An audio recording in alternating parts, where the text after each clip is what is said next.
Hey guys, welcome back to TechMan. Today, let me show you how to calculate shipping on eBay. Ever wondered how to calculate shipping on eBay? It's super simple with your built-in shipping calculator. First, head over to ebay.com slash shipcalc slash rate or this link.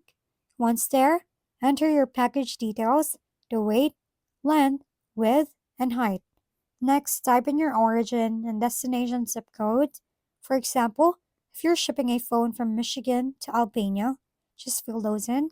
eBay will then instantly show you all the available shipping services, their estimated costs, and delivery times. You can even compare options like USPS, FedEx, and UPS to see which one offers the best deal.